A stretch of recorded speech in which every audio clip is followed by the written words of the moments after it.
Hey, everybody, and welcome to the show. As you can see, I'm not in the studio tonight. Fernando's in his, but I'm not in mine. So I'm recording from down south, and I'm in a car park overlooking the ocean at the moment. How are you, mate? I'm doing pretty good. I mean, it's a bit of a kind of a reverse thing that we're doing right now because I used to record the Car Chronicles. I put my hat on because you've got your hat on. So there you go. There you go, hatsies. Yeah.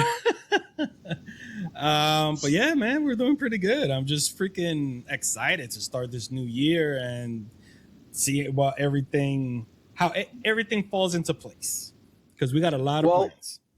That's definitely the case. We've got a lot of plans on, not just for the podcast, but also for the paranormal team as well. We've got a lot of guests lined up, so it's going to be an epic year.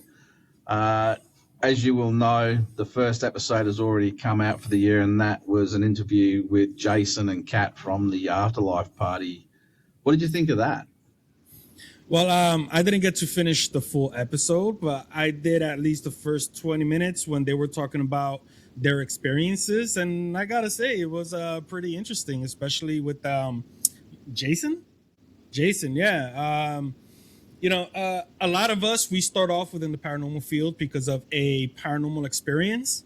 But the way he was mentioning it was like he was already into the paranormal until he had the incident, or, well, I'm not going to say incident because it wasn't, his experience with his grandfather.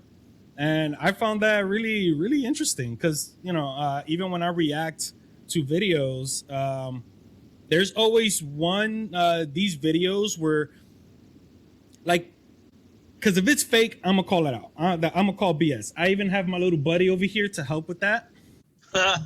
Yeah. Hold on.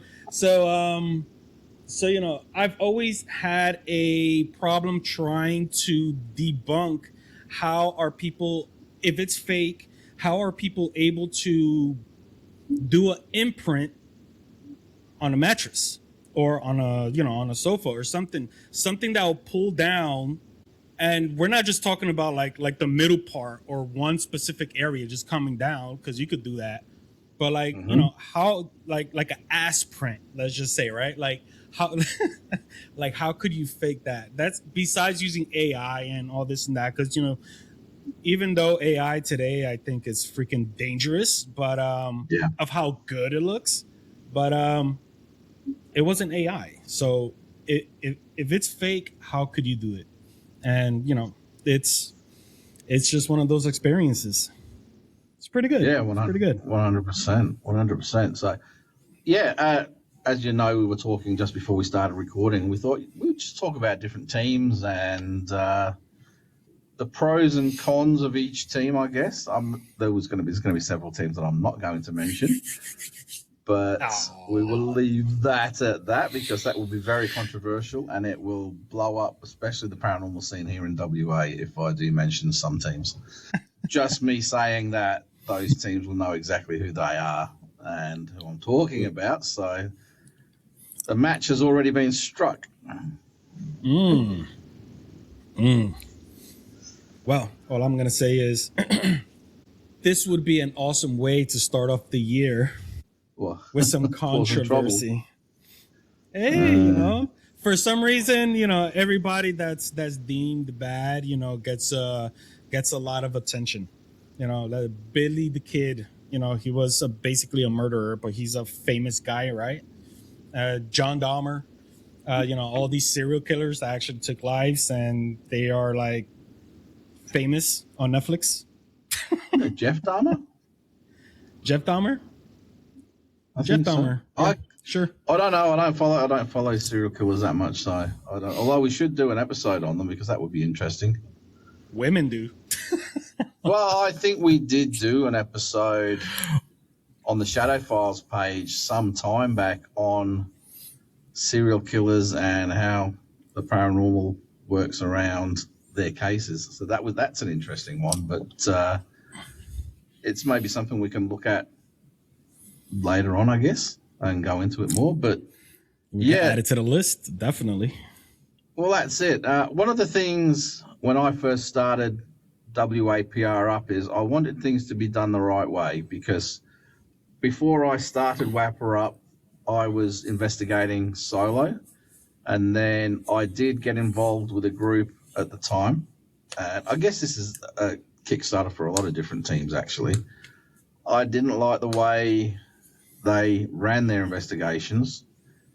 And to tell you the truth, coming in as an individual, I had more gear in my arsenal than they had combined as a team that was already established. So the first investigation that we did was at the warder's cottage of the Fremantle prison, which is it was a very interesting night, actually, that night, because when we were setting up the gear, it would have been probably 11 o'clock, somewhere like that at night, which Fremantle's, especially that part of Fremantle, is starting to go quiet around then. But what happened was it's got a long hallway down one side of the house, right down to the rooms at the back, which is where we had all the gear set up.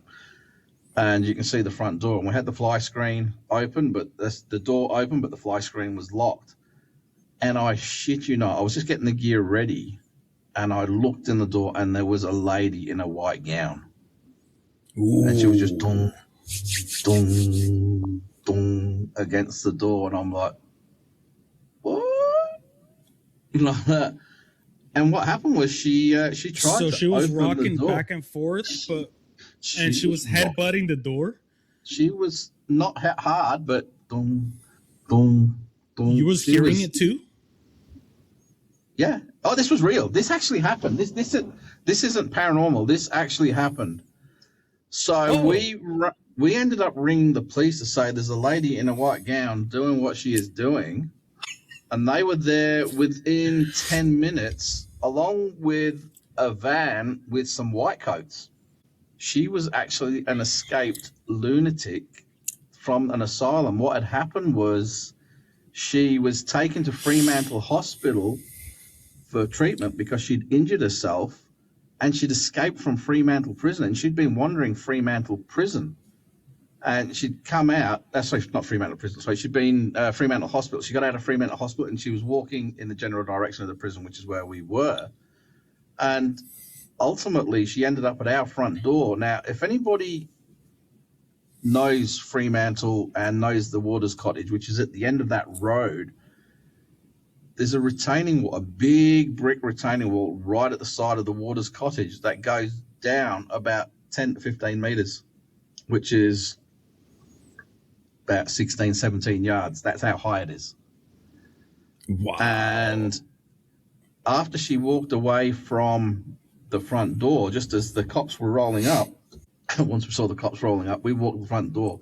Not that we felt really in danger, but you just don't know what somebody like that who's doing that is actually capable of, and you don't know who else is there. So it's like, yeah, I don't want to get caught up in some sort of controversy. So the police rolled up, they knocked on the door, and we said, she went that way, and which wasn't far because that's where the big drop was.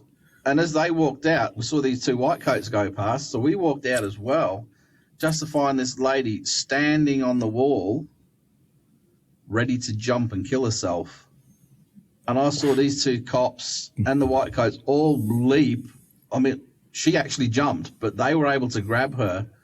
And it was just because they got her under her armpits that she didn't fall and kill herself. And they dragged her back over the top. She was kicking, screaming, and everything. They were able to put an injection in her and, I don't know, subdue her or, settle her down a bit. And then they were able to basically put her in a jacket back in the van, and they turned around and said, we probably saved her life because she would have jumped and killed herself. So that is not something that you ever expect when you go on a paranormal investigation. So that set the night up after that. But again, like I said, they had a DVR with a couple of remote cameras, and that was all they had. They didn't have EMF meters. They didn't have, I think there was one voice recorder between four of them. And I opened my bag up, and there's, oh, can we take that? Oh, can we take that? Oh, can we take that? I had nothing left for myself to investigate with. And I thought to myself, this is not how a team should be run. So what I did Yeah. was, after that incident, which was a very interesting incident, I decided to start investigating by myself again. And then I thought to myself, you know what? It's good having a team if you've got the right people with you. So I started to investigate and see who would be keen to join up. And I ended up with two other guys that were super keen.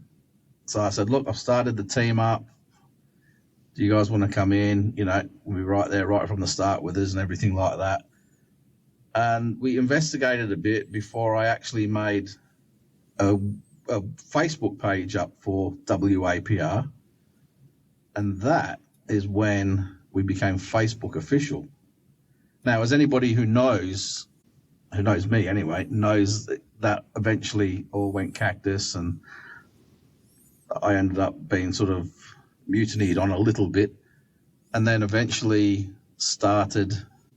They took my group and they changed the name of it, and they tried to run it, but they ran it into the ground. It ended up closing down, and I stayed away for a little bit before being told that, look, you're going to be required. They're going to call you back into it. You need to get going. So that's what I did. I restarted Wapper up a few years ago. I was still investigating private cases, but it wasn't under the Wapper banner. I was just helping people out because people knew who I was. And then I started the Wapper page up again. Now, part of my Wapper call was to expose people to the paranormal. You know, there's a lot of people that watch ghost hunting shows and they go, that's what they do. I want to do that. That is not what it's like. Anybody who does a proper paranormal investigation knows those TV shows are shit. It's just all entertainment stuff. That's not how a proper paranormal investigation goes. It would be a very boring TV show to see a real one. Now, I ended up rebuilding the group up, and again, some people come into it with the right intentions, some people don't.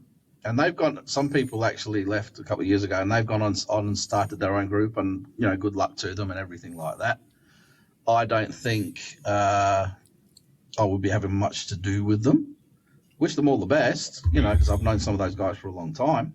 But when you can do that to a team or somebody that you know, it's like, yeah, you're not the sort of person I want to hang around with. Yeah, the trust is gone for sure. Yeah. So a lot of that has happened to a lot of different groups in Western Australia. And one of the groups I noticed that came up a few years ago was the Afterlife Party, which are the people, you know, that we interviewed last week. And I really like the way they conduct themselves, mainly because they just put it out there straight up as it is. Obviously, there's a lot of editing and things like that, which they have to do. You have to do something that looks decent, but they're not doing the run scares. They're not doing the jump scares. They're not clickbaiting people. They're just putting it up there. And yes, they'll draw your attention to something if something happens, but they leave it up to the viewer to work out for themselves what it is. So I've got a lot of time for those guys, and we've had a few chats, and I'm very impressed. Oh, man. Hopefully one day we could all chat, do a second round interview. That'd be dope. Oh, they're keen to keep in contact and do some more stuff. But like I said, this conversation can go very south very quickly, so that's why I'm not doing that. I'm very south at the moment. I'm right down in the Margaret River. In fact, I'm looking over the Margaret River beach right now, so I can still see it, even though you see just pitch black. It's not fully black here. It's just the way the camera's set up. Yeah. No, for sure. You know, in this paranormal field, you know, as any other field, there are bad apples. And I myself have come across people that at first they seemed genuine.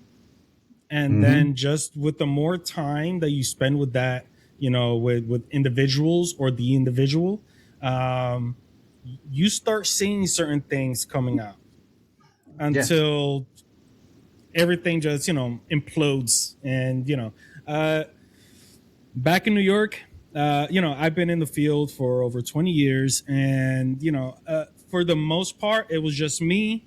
And then, you know, I've always wanted to join a group because I think I think a solo investigation, cool, but I think you'll be missing out on a lot. But if you have a group spread out, especially, and then once you guys, there's more room to gather evidence and to have experiences and all this and that. Yeah. And not to mention that it's pretty dangerous. You know, maybe not the paranormal aspect. It's not like entities are going to murk you by any means, but it's dangerous as far as if you're by yourself, you trip over something, anything, anything, Yeah. knock yourself Yeah. out. You're literally at the mercy of whatever. So, but yeah, when I started Strangers Minds, it was because I thought I was going to join a paranormal group. Little did I know it was for me to become a New York representative for our paranormal world. But that was like the best thing that ever happened, because as soon as I joined our paranormal world, it's like I felt all right. I have to get I have to get some content so I could put out there. Write articles and all this and that. It was amazing. I went to the Amityville Horror House. I went. I mean, I didn't go inside. And to be quite honest, it was a very nice white neighborhood. So me and my friend, we're two big Latinos taking pictures of a house. It looks a little bit suspicious. Yeah. Hang on. I'm trying to turn my car off. Yo, keep going. Keep going. Oh, okay. It's all gonna go dark again in a minute. So yeah, but I went to the Amityville Horror House. I went to so many freaking places, and then the best part, when the website was up, because unfortunately we had Craig, the owner, had to take it down, but all the information is still out there. So I was just, I used that website to look for information about haunted locations, so on and so forth. But as far as the team is concerned, you definitely have to have trust with the team, with the members. Yeah. Because you can't just go out there with anybody. I've done that, go out there with anybody, and it was a very bad experience. Like, there's a lot of people that really don't know what they're doing, and they're just doing it like how you said, clickbait. Like they're using the paranormal for something, not for what it is meant to be. So 100%. Sure. Yeah, 100%. And that's part of why I have been a bit quiet of late. And to tell you the truth, it's made me second guess a lot of decisions based on some of the people that I have brought in the past. Again, without going into it, I'm not going to say anymore. Sorry. I'll talk to people in private about it, but yeah, I don't know. So you guys leave it in the comment section. Should we dig deeper?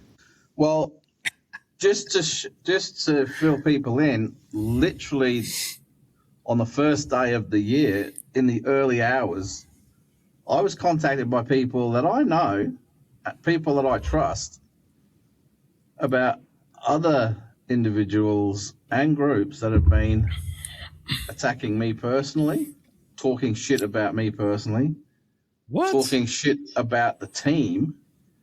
So I confronted said people straight up, and some of the response, they denied it, but nothing seemed to go together cohesively. It's like, yeah, I called them out on it. And anybody that knows me knows right up front that I will say it as it is. I will always tell people as it is, whether they like it or not. They know where I stand on things because I just say it. I don't keep shit back. So if you think I'm pissed off with you, I'm probably not, because if I am pissed off with you about it, you'll know about it. Straight up.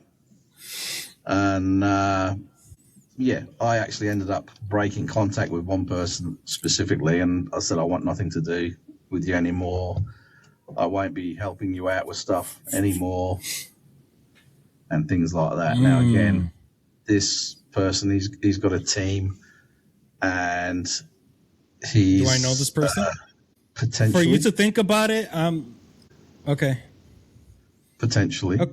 But Okay. I've also, from several sources that told me about this person bad mouthing me and saying shit about the team, I found out that, and this is a literal from somebody that was out with him, said that he is faking stuff for his channel. And that upset me to no end because you don't do that, you know. And I'm not going to go into the ins and outs of it all, but there's still a lot of controversy going around here in WA. There are a few teams that are stirring it up for the good teams, and a problem like the Afterlife Party, who have a lot of videos up. They use their channel as their resume for their work. So it's all credible, it's all straight up, because they don't get the locations that they're getting without doing things the right way. And they come across some of these teams in the same circles as other groups come across some of these teams as well. And there's almost a line drawn in the sand between those who are in it for the wrong reasons and those who are in it for the right reasons. But the problem is the general public who are in genuine need of help don't know which team is which. And if you get the wrong people to help you out, it can absolutely put a black mark against every paranormal team because they think they're all like that. And that's sad. And then you take into account all this AI stuff that's coming out now where you can fake AI stuff. And point in being, there's a reason why, if you look at one of my profile pics from a few weeks ago, I actually had a photo of myself with a grey alien. So he had his arm around me and he was posing with me. That's how good AI can get now. Yep. So the point of me putting that up, it's gone now, but the point of me putting that photo up is to tell people, don't believe everything you see and hear on first glance, because 10, 15 years ago, you needed an expert to do some really cool effects to really fake somebody. And back then, the CGI wasn't at a level that was that convincing. So you could tell somebody who's having a lens of you and actually recording some shit opposed to people that are capturing some real evidence. Them days are gone. Them days are gone. Oh yeah. Oh yeah. It is so much harder for cryptozoological teams that are out there looking for Bigfoot or the Yowie. It is so hard for them to actually get credible evidence now because there is so much fake shit. I mean, you look back at the Patterson Gimlin footage from I think it was the late 60s. That's the famous one with that Bigfoot walking away from them in that gorge. To this day, people are still analysing that video because they can't tell, and it was done back then. So it's either real or it's probably one of the best hoaxes ever filmed. There are arguments for both. We don't know which one's which. But now that everybody's got access to ChatGPT and they've got access to all these different AI tools, it's getting so hard now to do a proper investigation and legitimately be able to prove that it wasn't done by AI. Yeah, for sure. I mean, I mention it all the time how, as if used properly, because, I feel like people that use AI to create fake things, you're like there's so much that you could be doing instead of just wanting to fake something with artificial intelligence, right? Like, and on top of that, I say it all the time also that it's dangerous because there are people out there who are experiencing real paranormal activity and they need help. Yeah. How are they going to get that help if everybody's going to be like, oh, it's AI? Exactly. This is whole part. I mean, it's the same thing with the UFO thing. There are a few. I can't even remember the name of this project, which started in the 40s and the 50s, but it's all about this whole disclosure thing and how they're going to ramp it up to a certain level, and they're going to create this, and then they're going to create that, so that it's desensitizing people, so that when they do say yes, it is all real, people are just going to be, yeah, we always knew that anyway. We're almost at that point now, but one of the big things that they did say for that, and it ties into HARP, it ties into several different, one of the old conspiracy theory type stuff, that you've seen those videos over China where you can see the city in the clouds, or the giants walking on the clouds and things like that. You've seen that, haven't you? Yeah. The simplest, and it's not necessarily true, but the simplest answer for that is some kind of a projection. You know what I mean? And that ties into this whole thing about, to project a hologram or some kind of image, you need a substrate. So the clouds and the mist. HARP's been responsible for cloud seeding and creating storms and things like that. And there's a lot of other things that they reckon as well. So if they can create a low-level ionic disturbance in the atmosphere, you're creating a mist-like, very thin cloud-like substrate, which is perfect for projecting on. They're talking about now using this to actually project UFOs in the sky, so people are going to start seeing mass UFOs. Yeah. So how far are we coming with AI if we can not only fake people on the internet, but we can fake people in real life? It ties into MK Ultra as well, this project, where they were using mind control on people. It ties into our favorite old top topic, the Polybius thing, which again was a similar sort of thing, and that disappeared very quickly. But they got the information that they needed from that. So I don't know. It's all of this AI that's coming out now, because every time you go on Facebook now, for every post or comment, there's probably 50 AI videos of Bigfoot having a cigarette with somebody, or having a drink with somebody, and there are all these different things out there now, which are actually, it's actually pissing me off. It's almost to the point where I was thinking about dropping Facebook altogether at one point, because it's just all AI now. Yeah, for sure. I mean, it's I mean, I didn't know Tupac was alive. God bless him. The other day, I saw him wrestling in WWE. Like, that was wild. I thought he died a long time ago. Well, again, there are. If you see me shit myself, it's because somebody's banged on the door and I don't know what's going on, because it's pitch black here, and I just saw, believe it or not, a light in the sky. It's gone now. Yeah. Sorry. I mean, hey. And the camera's recording me, not out there. Yeah.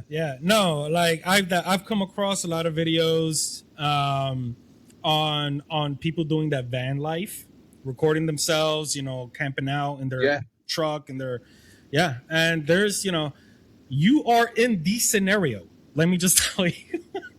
You are out in the middle of, a beautiful view. I'm sure, with how dark it is, you can't really see the view, but you're out pitch black. Basically, yeah. So anything could, be just right outside your door. Just make sure you click. All right, shut up. I've already pressed the lock button. Make sure you click it. But yeah. But yeah, funny enough, you talked about that van life stuff. There's a guy, I can't remember his name now. He's got long hair and everything, and he goes around with his dog in America, and he's got this awesome van that he's done up. And I showed that to Lynn, and I said, I wouldn't mind doing that. She goes, oh, I'm glad you said that, because I wanted to do that for a long time. So that's one of our things that we're looking at doing down the track, is buying a van and decking it out into a camper, and obviously not selling the house and living it full time, but we might go on extended road trips and stuff. Lynn's got some friends over at the moment from where she grew up in Broken Hill, and she hasn't seen a friend in a long time. And her and her partner are actually traveling. I mean, they haven't got a camper van, they've actually got a caravan, but they're traveling around Australia, and they actually deck out pretty well. And I just thought, you know what? As a base station for paranormal investigating, we could go to some of these towns that are way out in the middle of nowhere and really set up. Dude, that sounds so amazing. As of right now, I haven't heard of anybody doing van life and put some paranormal investigating aspect into it. You guys There will is a be the guy. first. No, there is a Really? guy. There's a guy in America that does it, and not all of them, but there's a few. I'll find the link and I'll send them to you because I thought, yeah, that's exactly what I want to do. He went to Silver City. He actually camped out at the gates to Area 51, and Wow. as far as you could go without getting shot, anyway. And Yeah, he's yeah. been to Safe some distance. creepy locations, you know. And I thought, Mm. yeah, and he's fully set up. He's got solar on it and all that sort of stuff. So I said, that is something I would really like to do because I'd never want to be one of those, silver streaks going around in a bloody caravan because I'm not part of that scene. I don't like caravan. I mean, they look good and they do make sense because you can set your caravan up and then you can go for a drive. Mm-hmm, mm-hmm. Whereas with the van, you just take it all with you. But I said to Lynn, I said, I would like the fact that I'm knackered. I've had enough for the day. Let's just pull over, park. You walk behind you, and you're in your bedroom. Yeah, You yeah. don't have to set the caravan up. You know what I mean? So that's what we're looking at doing. In fact, there's a program you can buy where you can put your van in. It gives you all the internal dimensions and stuff like that. It gives you all the different cupboards and things, and you can actually create your own setup in your caravan, in your Mm-hmm, mm. van, and I then it mean, gives you a parts list so you can actually build it all. that sounds freaking amazing. I mean, just 2 weeks ago, Vanessa and I we went on a road trip, and we went to Georgia, to Savannah, Georgia. I was in, bucket list completed, you guys. I was in Savannah, Georgia at 3 o'clock in the morning. Like that's amazing. But we ended up going to North Carolina, Yep. and you know, I mean, yeah, we rented like a cabin. The trip wasn't about paranormal. It was just to get away from society, and that's exactly what we did. And but thinking about it, like if I was to have like a van and that I could sleep in and have everything in there, dude, like that would be awesome because there are certain places where you don't have access to, but you could Mm. just park right there and you Yeah. basically are in it. So Mm. that is amazing. I hope Yeah, you well, that's guys the are able to plan. do that. That's the plan. I mean, obviously, it's not going to be a fully dedicated paranormal investigating van. Mhm. That being said, yesterday when we went down to the beach, we pulled up right next to the mystery machine from Scooby Doo. Somebody had a What? van that they painted up exactly like the mystery machine. You know the mystery machine in Scooby Doo? Oh, gotcha, They gotcha. painted the whole thing up like it with the flower power stuff on the side and everything. I was going to Oh, get a that's photo, but I thought, nah. that's dope. That's dope though. That's cool. That's cool. But yeah, going back to the paranormal teams, I'm gonna check out the after party, the afterlife party, because they seem like the type of people we would definitely affiliate ourselves with, and doing all of that editing for their videos. Like the only editing that I do would be cutting video because, like how you said, a paranormal investigation, a real one, is really boring. The best Mm. part about it is the tedious process of analyzing everything. Oh, that's always the case. Yeah, there's always it's going through everything to see what you've actually got. And to give you an idea, I've got a DVR system with 8 cameras on there, so I've got 8 static cameras that I've got to go through, as well as my 360 camera, as well as my GoPros, as well as my night vision camera, as well as my 4K recording camera. So Yeah. if you're recording for 2 days, say for a weekend, so, say that's 16 hours, 20 hours maybe. That's 20 hours times all of those cameras. That's a lot of stuff. And that's not taking into account going through the voice recorders, because I've got 3 voice recorders that I have that I take with me as well. And then however Voice long they're recorders. recording for, you've got to go through all of them as well. And you've got to be right on point to pick up the slightest hint of an EVP. Oh yeah. Oh yeah. voice recording, video, not to mention analyzing every picture you take. Yep. I mean, yeah, it's a I still have investigations to Kings Park that I haven't gone through yet. It's still saved. I haven't had time to go through all of it because I'm still catching up. And honestly, It's been a year or so since you were there as well, hasn't it? that's nothing. That's nothing. When I investigated out in the Dominican Republic, that we're talking about 5 years ago, I actually not forgot about the trip because it was amazing, but I'm actually putting up more content about what I am calling the ranch, El Rancho, and it's basically a abandoned ranch. And I've heard so many stories, so I went out there 2-3 o'clock in the morning in the middle of nowhere with two other people, a tour guide and another person, and we investigated. I still haven't yet gone through all of the analyzing of that, and just recently I was going through it and my mouth dropped. I put out a video of what I found and it was wild. We were we were inside the ranch. I was talking. It was dead silent. It was in the middle of nowhere. To get there, we had to walk through the forest, right? Like we were in the jungle.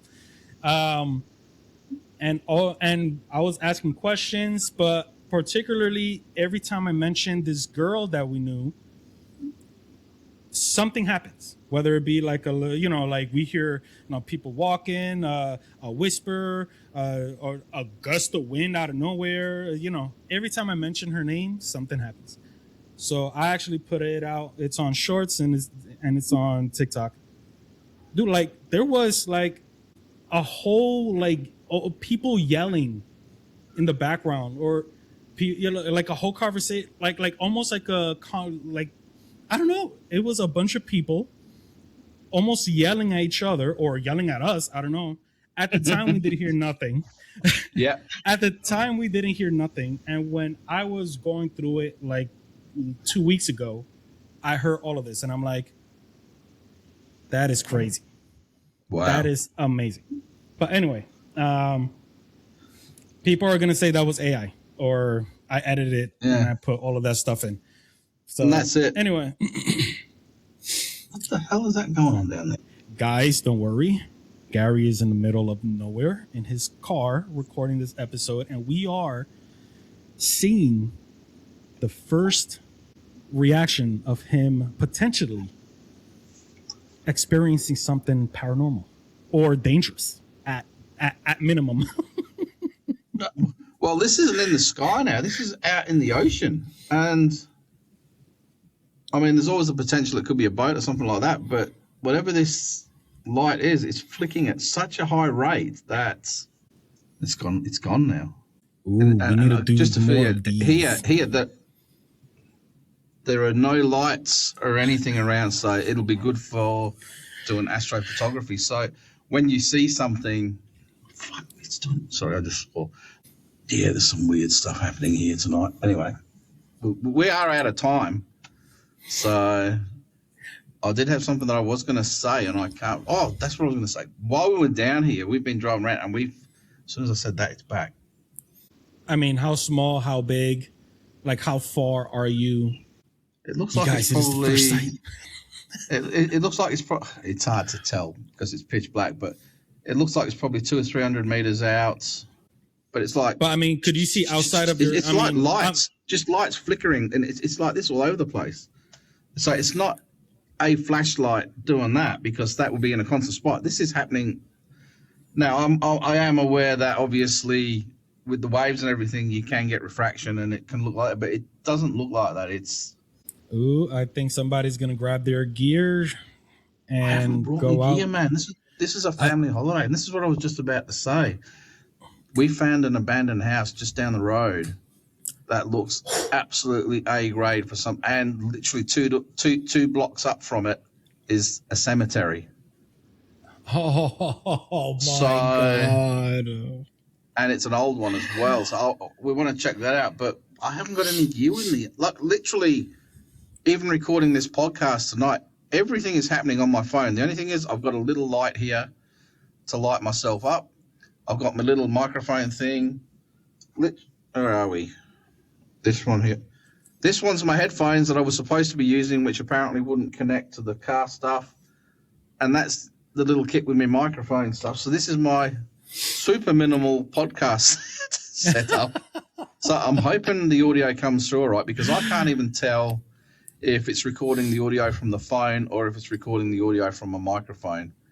I don't know. So hopefully it is coming through good, but very good, very good. It's gone again. Hey, literally everything is. How pitch far black are you all from around. your home? Where we're staying? Yeah, well, from your home. It's about a 2.5 hour drive south. Because the only reason why I ask is because if No, I'm not going back to get the gear. No. But at some point you might want to bring your gear, and it's only a 2-hour drive. That's Oh yeah, we're going to do it. We're going to do it. We will be doing it. We have already discussed it, because one of the other things that's happening, like I said, exciting stuff happening this year, is I've been in contact with a few different locations, and they're keen for us to come in and investigate. Some of them have never been investigated before. So I have to ask for free. You see, like over here in the States, here in the United States, I say this all the time. There's probably a paranormal group in every neighborhood of every city in every state. Everybody is curious, which is one of the things that you mentioned, that, honestly, like if somebody's experiencing paranormal activity and you need help and you are looking for a paranormal team, you have to go into that research. Like if you're going to buy a house, like if you're going to buy a car, you have to really look into details, see what kind of team you're going to be dealing with. And if you see a bunch of people, you know what? I see where you're coming from. So sometimes it's not good to fully say what's in here about paranormal teams. I see where you're coming from. But anyway, just to give, we got to go in a sec, but just to give you a little preview of the sort of thing that's going to be coming this year. We got an interview with a guy who is basically the person that Indiana Jones was based on, the character of Indiana Jones. Ooh. We're speaking with that gentleman, and he's going to tell us about some of his exciting stuff. And I'm talking about the Holy Grail, the Ark of the Covenant, and many other mythological objects and religiously charged stuff as well. So that's going to be very interesting. We've got an interview with a girl who has had a close-up encounter with a Yowie. And I've been in contact, talking with her father to let her know, obviously, because she's a teenager. And I wanted him to be 100% across the fact that sometimes you won't get the most favorable comments on a video or a YouTube file. And they have to be aware of that before I will say yes. So they've said yes, they're happy with all of that. So that's going to be happening. Nice. The most controversial one that we have coming up is an interview with a guy who has Yowies not far from where he lives, and he hears them almost on a nightly basis. The controversial part comes about when he says they understand English. They can understand us when we're talking, and they can replicate some of our words. Wow. Which does help the theory how they are able to stay hidden. Like people are still questioning whether or not Bigfoot is real. So I'm pretty sure that aspect helps them keep themselves. Well, I'm actually I'm expecting the comments to go absolutely nuts for that one.